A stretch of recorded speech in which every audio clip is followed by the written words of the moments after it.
Salut Rémi, comment vas-tu? Salut Maximilien, c'est super et toi? Super, merci. Je suis très content d'être ici chez Origine. On va parler un petit peu de l'ADN de la marque. Est-ce que tu peux nous présenter justement cette essence même de la marque Origine? Eh ben, écoute, avec plaisir. Donc, l'essence même de la marque Origine, donc, c'est deux choses. Donc, la flexibilité, mais surtout le caractère des cadres. On va parler un petit peu de carbone aujourd'hui. Oui, ouais, Okay. Complètement. C'est ça qui fait le comportement d'un vélo, c'est ça qui fait la valeur ajoutée d'Origine? Oui, alors tout à fait, parce qu'en fait, il y a carbone et carbone, clairement. Deux cadres qui ont exactement la même forme, peuvent avoir la même géométrie, peuvent avoir un comportement totalement différent avec le travail de la fibre que tu vas effectuer dessus. Ok, c'est un peu le principe du GT, GTR. Par exemple. Ok. On parle de drapage, on parle de lay-up. Oui, tout à fait. C'est ça le terme technique? Tout à fait, c'est un synonyme. Donc en fait, le drapage, le lay-up, c'est simple à expliquer, c'est la superposition, la construction du carbone. Donc c'est totalement indépendant de la géométrie, totalement indépendant de la forme du cadre. Ça va être la superposition des couches à tel ou tel endroit et son orientation et le type de fibre que tu utilises, entre autres. Ok, tu as un bout de fibre de carbone là à nous montrer. Alors, oui, ça, c'est quoi comme type de fibre et quels sont les différents types de fibres de carbone? Alors oui, j'ai voulu prendre ça comme exemple. Donc ça, en l'occurrence, c'est une feuille d'un tissage qui s'appelle 24K. Alors pourquoi 24K? En fait, là, on voit que c'est une trame, une sorte de maille. Et donc 24K, ça veut dire, c'est pour désigner 24 000, et ça veut dire que c'est un entrecroisement de 24 000 filaments par 24 000 filaments. Donc 24K, là, en l'occurrence, c'est pas beaucoup utilisé dans le monde du vélo. Là, c'est une fibre très spéciale qui s'appelle Textrem. Et donc là, en gros, si tu m'as bien suivi, ça veut dire que là, entre mes deux ongles, tu as 24 000 filaments qui s'entrecroisent avec 24 000 autres filaments. Souvent, dans le vélo, ce qui est utilisé, c'est de la fibre 3K. D'accord. Donc du coup, si tu as bien suivi, c'est en dessous. C'est en dessous. Donc voilà, c'est des petits tissages qui sont beaucoup plus resserrés. D'accord. Donc là, j'ai pris cette jante. Donc là, on a une jante patin. Donc c'est une primale justement. D'accord. Et généralement, les petites tresses comme ça sont utilisées pour les pièces qui sont soumises à très très fortes contraintes. D'accord. Et là, en l'occurrence, je ne sais pas si on va le voir à la caméra. Mais donc là, toute la piste de freinage possède ce qu'on appelle du 3K. Et ce qui est énormément employé aussi dans le monde du vélo, c'est la fibre unidirectionnelle. Donc c'est-à-dire que c'est une fibre qui va pas avoir un tissage, mais qui va être juste disposée. Et donc là, tu as toute la partie du cercle qui est en fibre unidirectionnelle. Et ce qui est intéressant, c'est que la fibre unidirectionnelle on l'emploie énormément sur des cadres, ce qui permet d'apporter plus facilement une dissipation.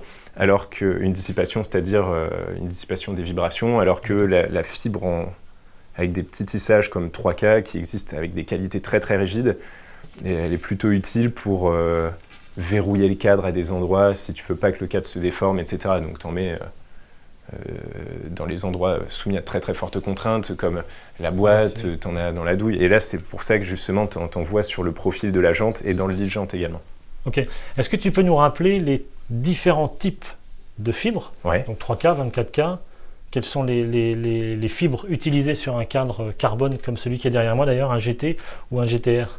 Alors, en l'occurrence, juste sur le GT ou sur le vélo en général? De manière générale, sur la conception d'un vélo, la conception d'un cadre de vélo en carbone, j'imagine qu'il y a plusieurs types de fibres. Quelles sont celles qui sont utilisées? Et est-ce que c'est des fibres qui ont une section différente? Alors, en l'occurrence, des types de fibres, il y a les fibres tissées et les fibres non tissées. Dans les fibres non tissées, il y en a deux types. Il y a l'unidirectionnelle et ce qu'on appelle la marble stone. Donc ça fait une sorte de marbre. Ça, c'est presque plus utilisé, parce que le problème, c'est que c'est rigide et en même temps, en fait, ça n'apporte rien en termes de verrouillage, et d'un autre côté, ça n'apporte rien en termes de dissipation. Donc la fibre Marblestone, elle a tendance un peu à disparaître du monde du vélo. Nous, après, tout le reste, ça se divise entre, comme je le disais précédemment, unidirectionnel et fibre tissée. Et tissée, il en existe une multitude. Il y a du 1,5K, du 3K, du 10K. Voilà, c'est vraiment le type de tressage qu'on veut. Mais nous, là, justement, sur un cadre comme le GT, que j'ai pris ici pour illustrer, on va avoir le cadre qui va être fait à 93% environ de fibres unidirectionnelles en T700 et en T800. Et on va avoir les 7% restants qui vont justement être de la 3K. Alors là, je vais vraiment rentrer dans le technique, mais donc d'une qualité un peu spéciale qui s'appelle M40, M50. Donc c'est une fibre qui est extrêmement rigide. Donc ça veut dire qu'il faut vraiment la mettre avec parcimonie de façon à ne pas rendre le cadre trop rigide. Donc là, justement, si tu regardes à l'intérieur de ce GT, qui est fait en unidirectionnel, tu vois bien le petit tramage en 3K. Et dans la boîte, c'est pareil. Okay. Donc voilà, en gros, unidirectionnel T700, T800 et 3K M40, M50. Donc l'unidirectionnel se fait dans le sens des tubes, c'est-à-dire que c'est dans la longueur, et ensuite on met du 3K juste au niveau de la douille et au niveau du boîtier. Alors, et c'est là que ça devient complexe parce que non, pas forcément justement. D'accord. En gros, la fibre unidirectionnelle, et c'est justement là la complexité du travail des lay-up, c'est qu'en fonction du niveau de déformation et du type de déformation qu'on veut, la fibre, on ne va pas la mettre dans le même sens. C'est-à-dire qu'une fibre unidirectionnelle, si tu la disposes, alors c'est dommage, j'ai pas de plaquette de fibre pour l'illustrer, mais c'est incroyable si tu la mets dans le sens de la fibre, tu vas vraiment avoir une flexion qui va être très importante, et par contre si tu la prends on va dire à 90 degrés, tu vas avoir une rigidité qui est très importante. Oui. Donc en fait non, ça va être différent selon le... Ouais, voilà, tout à fait. Et en fait, l'ADN de la marque Origine, c'est ça. C'est vraiment le travail du cadre avec ses fibres de manière à avoir le comportement que vous souhaitez donner au cadre, donc au vélo. Voilà, complètement. Parce qu'en fait, aujourd'hui, alors c'est ça qui est un petit peu, j'allais dire, c'est ça qui rend qui est un petit peu compliqué dans le monde du vélo, c'est que, comme on le disait au début de notre échange, il y a carbone et carbone, c'est-à-dire que, alors forcément la géométrie va influer, la forme des tubes va influencer, mais la forme des tubes notamment, mais ce qui va faire, alors c'est un ensemble, hein. C'est-à-dire que un bon travail de lay-up ne peut pas marcher sans naturellement une bonne géométrie, mais la qualité des lay-up, c'est ce qui va faire, on va dire, 80% de la qualité du cadre. C'est ça qui est vraiment extrêmement important. Et nous, justement, notre philosophie chez Origine, c'est de faire des cadres où, concrètement, on est le beurre et l'argent du beurre, c'est-à-dire qu'on ait un vélo qui soit facile à utiliser, mais par contre, qui ne rentre pas dans le cadre mou. Donc, c'est-à-dire qu'on veut un cadre où on obtient de la performance par la nervosité, et non pas par un excès de rigidité. Donc, je vais prendre exemple sur ce cadre. Là, ici, la boîte de pédalier, on va complètement la verrouiller. Il ne faut pas qu'il y ait de dissipation. Une boîte, ça, c'est le seul élément sur le vélo. Il ne faut pas que ça bouge. Alors, je te coupe, mais ce que tu appelles dissipation, c'est le fait que le cadre se déforme et tu perds un peu de ton énergie de pédalage. Ni plus ni moins. C'est exactement ça. Et donc, en fait, alors, là, vraiment, pour schématiser, sur un cadre, on a l'ensemble douille, tube diag, boîte base. Ça fait office de transmetteur. Toute cette partie basse. Voilà. Donc là, clairement, les déformations doivent vraiment être maîtrisées. Il ne doit presque pas y en avoir. Par contre, top tube, seat tube et du coup les haubans, ça fait justement, en gros, ça doit dissiper, ça doit participer au confort du vélo. Alors si on achète un cadre, j'allais dire, l'amalgame que peut faire Monsieur Tout le Monde en achetant un cadre, c'est se dire tiens, allez hop, un cadre en carbone, c'est rigide. Et en réalité, ça va beaucoup plus loin que ça. C'est-à-dire que la manière, si tu me fais un cadre qui est un bout de bois finalement, qui ne se déforme pas, au bout de 15 minutes, j'en peux plus parce que j'ai mal partout. Donc l'ADN, la valeur ajoutée de la marque Origine, c'est ça, c'est vraiment le travail de ce rendement, cette efficacité et du comportement du cadre.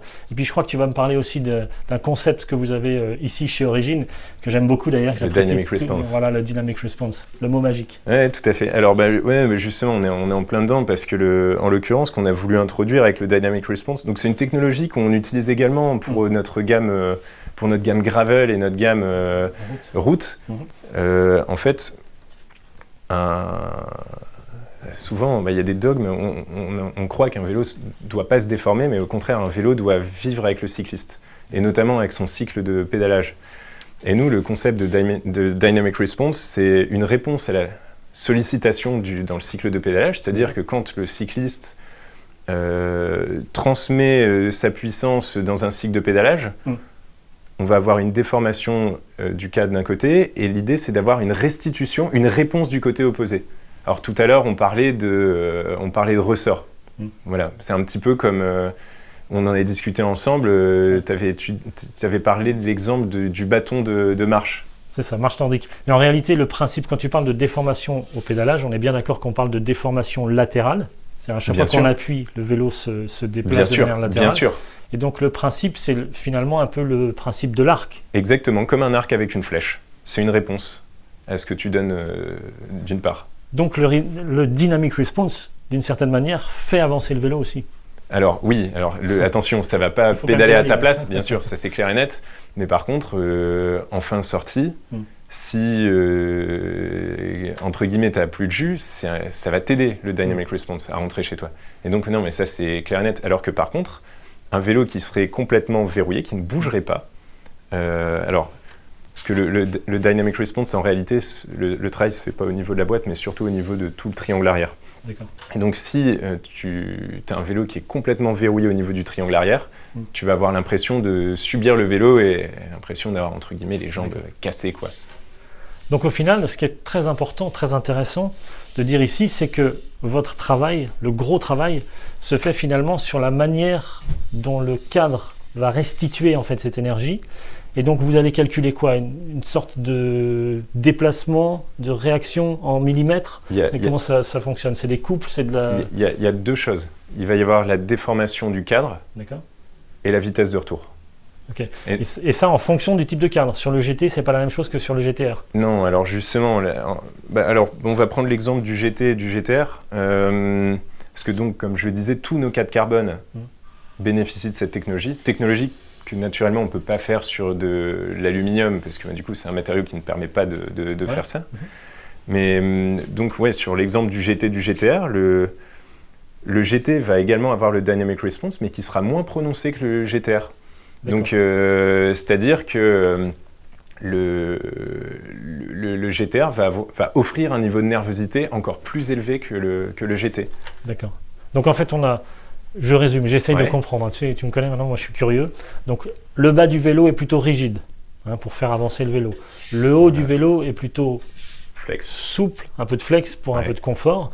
Et ensuite, en fonction de la destination du vélo, de la pratique derrière, tu vas travailler le dynamic response pour avoir plus ou moins de réponse du vélo. Oui, tout à fait. Exactement ça. Génial. Alors, ce dynamic response, tu l'obtiens avec quoi ? C'est un lay-up différent ? C'est un travail des fibres ? Parce que finalement, ce que j'ai remarqué quand même, tu as vu, je suis observateur, c'est que le cadre finalement du GT, visuellement en tout cas, c'est exactement le même que celui du GTR. Oui, tout à fait. Sauf que le travail est totalement différent. En fait, c'est justement, alors c'est une belle illustration parce que oui, tout à fait, le GT et le GTR sont issus du même moule. C'est la même géométrie, c'est la même forme. Mais par contre, les lay-up, donc plus communément la superposition des fibres de carbone, le type de fibre de carbone utilisé et leur orientation va faire qu'on peut donner un caractère tout à fait différent. Et ce qu'il faut savoir, c'est que nous, justement, déjà sur le GT, on met un niveau de technologie très très élevé. Donc tu as ce qu'on appelle notamment un moulage IPS, donc c'est des cales en polyuréthane qui sont insérées partout dans le cadre, même dans les angles, pour compacter les couches de fibres de carbone entre elles et pour pouvoir limiter tout ce qui va être effet de bullage, tout ce qui va être bavure de résine intérieure. Donc c'est pour ça que si tu passes ton doigt à l'intérieur du cadre, tu pourras sentir, c'est parfaitement lisse. C'est effectivement. Donc en fait, toutes les épaisseurs de tubes, et finalement l'épaisseur est très régulière, en fait, c'est ça ? Voilà, tout à fait. Et ce qu'il faut savoir, c'est qu'un cadre carbone, alors c'est pas du tout l'esprit de la boîte, on le fera jamais, mais par exemple, on peut faire un cadre qui va avoir exactement la même forme, qui va nous coûter littéralement 4 fois moins à produire, et qui pèsera pas beaucoup plus lourd, qui pèsera 190 grammes de plus peut-être. Et voilà, visuellement, il n'y aura pas de différence. Par contre, en termes de comportement, alors le cadre serait très très rigide parce que justement, quand on ne fait pas tout ce type de travail, on obtient des cadres alors, qui ne sont pas dangereux, mais qui sont très rigides. Et un cadre très rigide, je pense que, je veux dire, on a tous déjà roulé un cadre très rigide, c'est vraiment pas agréable, quoi. Ok. Alors moi, j'insiste sur ma question GT-GTR, la différence de travail finalement de toute la partie arrière. Il y a plus de fibres, il y en a moins, c'est pas la même, c'est pas dans le même sens de drapage, comment ça va? Alors en l'occurrence, entre le GT et le GTR, c'est pas le même type de fibre. Là, je te disais tout à l'heure que sur le GT, on était à 97% de Toray. Donc de Toray, Toray c'est la marque, mais donc le type de fibre, c'est de la T700 et de la T800 en unidirectionnel. Et donc le reste, c'était de la 3K M40 M50. Sur le GTR, on remplace la Toray par la Textrem en 24K. C'est une feuille de Textrem en 24K. Et par contre, les 7% restants, également, sur le GTR, c'est la même fibre. C'est également du 3K en M40 M50. Et du coup, justement, on a ce comportement qui est totalement différent. Mais alors attention, les drapages sont différents. C'est pas le fait juste d'avoir... Non, sinon c'est la manière dont vous les assemblez. Voilà, exactement. Et draper. Tout à fait. Ok, je te remercie. Alors, j'ai une bonne question là par rapport au vélo de route également. Je propose qu'on aille s'asseoir. Si tu veux. Qu'est-ce que t'en penses ? Avec plaisir. Je t'écoute. J'ai bien compris le principe du dynamic response. J'essaye de comprendre en tout cas. C'est vrai que ce principe s'applique sur deux modèles. Vous avez deux solutions finalement pour le VTT, le GT et le GTR. Sur le théorème, oui, tout à fait. Ok. Ça existe aussi pour la route, j'imagine ? Bien sûr. Et pour le gravel. Il y a plusieurs déclinaisons possibles aussi ? Alors, pour la route, il y a 3 déclinaisons en l'occurrence. On a le 250, le 350 et le RS. Pour la version patin et pour la version disque, c'est GTS, GT, GTR. La différenciation entre les trois est très simple. Sur le 250, tu pars sur de la fibre au module. Donc, la fibre au module, ça te parle. Donc, en gros, c'est un procédé de lamination qui te permet de... Allez, en quelque sorte, c'est comme si ton ensemble fibre plus résine passait entre 2 rouleaux compresseurs et que tu retirais le maximum d'excédent de résine, de façon à avoir un rapport fibre-résine le plus important possible. En gros, la résine, c'est l'ennemi. Moins il y en a, mieux on se porte. Donc voilà, 250 juste fibre au module, ce qui est déjà exceptionnel. 350 fibre au module plus moulage IPS, donc le moulage IPS dont on parlait tout à l'heure, le moulage interne, donc élaboré à partir de drapage Toray. Et après, le RS, donc c'est le niveau encore supérieur qui utilise des drapages en Textrem, qui bénéficie également d'un moulage IPS, mais l'avantage de la fibre Textrem, c'est que on a une fibre qui est très spéciale parce qu'elle a une section plate. Là où toute la concurrence utilise dans le monde de la fibre de carbone utilise des fibres avec des sections rondes. En fait, les ingénieurs de chez Textrem ont réussi à trouver un procédé pour aplatir ce filament. Donc en gros, c'est comme une tagliatelle au lieu d'une spaghetti. Du coup, on a un meilleur empilement mécanique, ce qui fait qu'on a encore moins de résine que sur un assemblage au module. Voilà. D'accord. Ok. Sur la route, il y a un vélo qui est plus endurance, d'autres qui est plus performance. Voilà, tout à fait. En fait, le 200, en l'occurrence, pour définir les trois, le 250, c'est un vélo qui est destiné à une utilisation cyclotourisme, cyclosport.